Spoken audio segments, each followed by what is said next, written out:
Hello and welcome to PSM Speak. The women in Telangana state are very anxiously waiting for another of 6 guarantees implementation. Yes, the implementation of Mahalakshmi, 2,500 rupees per month to the women. Who actually is going to be the beneficiary of this? What is going to be the criterion for allowing this benefit?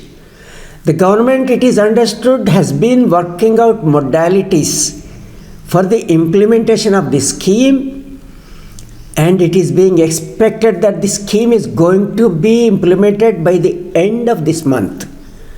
Then as for criterion, government naturally has to look and is looking at the burden, financial burden, how much it is going to incur on the implementation of Mahalakshmi scheme, 2,500 rupees to women.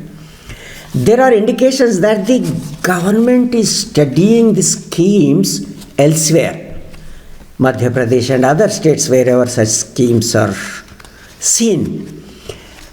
More particularly in Karnataka. Karnataka, because it is not only it is a neighboring state, but it was in Karnataka that the scheme was started by the Congress government following its election promises. So this is also an election promise of the Congress. So then it is looking at the Karnataka. Then to answer the questions that who is going to be the likely beneficiaries exactly? Is it the women below poverty line, or also some above poverty line, or what would be the criterion? So let us look at Karnataka scheme. Karnataka, they call it Griha Lakshmi scheme, and when Griha Lakshmi was implemented, the in charge of Karnataka affairs of Congress, Mr. Randeep Singh Surjewala, said that it was the world's biggest direct benefit scheme, and the estimated expenditure that time, the scheme was launched in July, 19 July, yes, 2023. From July to March, the expenditure the government expected was 18,000 crore. In that range, budgetary allocations were made subsequently. The estimate was initial estimate of 3.5 crore women in the state. 1.25 crore were the supposed beneficiaries. But after this 9 months, the number of women was expected to increase to 1 crore 35 lakh. So would be the expenditure for 12 months. So the net effect the government that time expected was 30,000 crore a year. Next year it was 30,000 crore. Then what is it government of Telangana is going to incur on?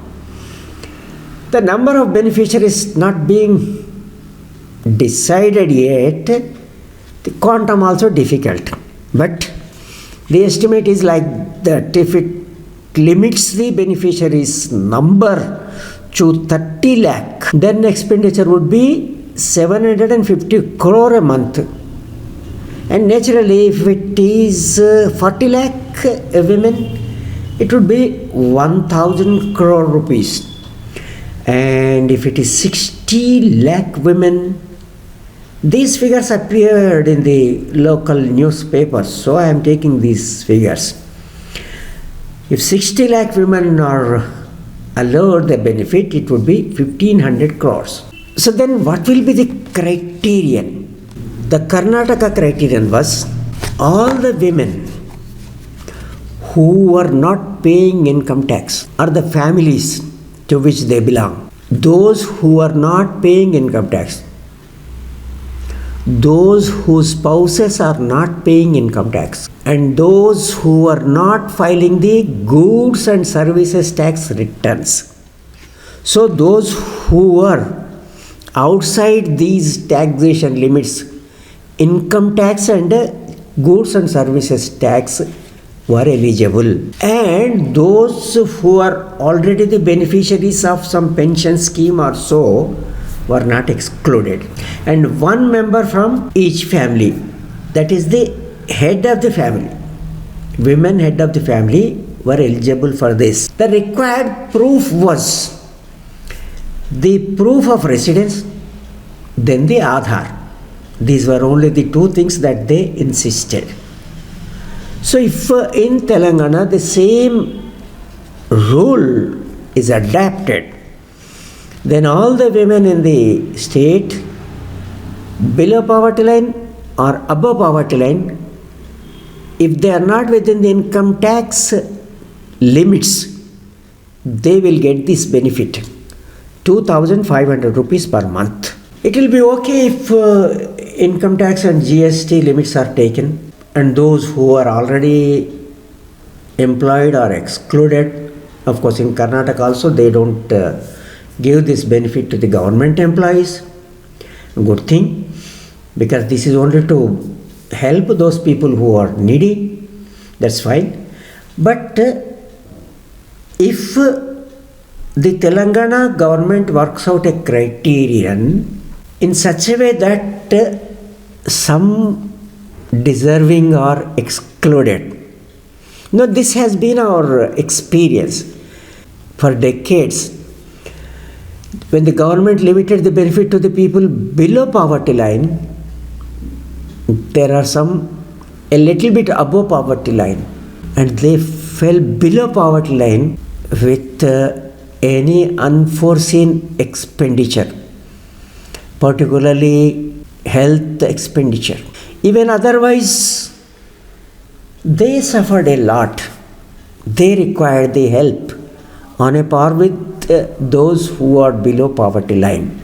If similar situation is likely to arise to the women in Telangana who are excluded as per the norms of the scheme, but yet who deserve that, there may be different situations where women apparently may be ineligible as per whatever the criteria that is going to be announced by the government.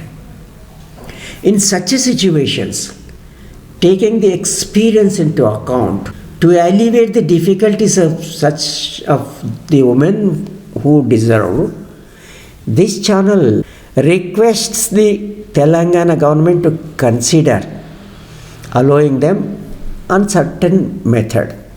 The method could be the women themselves can declare that they deserve. Basing on their declaration and application, the government may allow without suspecting the veracity. Maybe there are fears that some ineligible rich might also take advantage of this. Most unlikely. The number will be negligible. But there can be method even to avoid that also. Instead of straightaway accepting the declarations and applications, the government can designate an officer, like a revenue divisional officer, a deputy collector or sub-collector, to receive the applications and dispose them off within 3 days or so. After examining the conditions of the applicant women, and if they are convinced, subject to the norms being worked out by the government for the purpose, they can be allowed the benefit, whereby we can safeguard against the exclusion of those who deserve. Thank you so much for so patiently watching this video.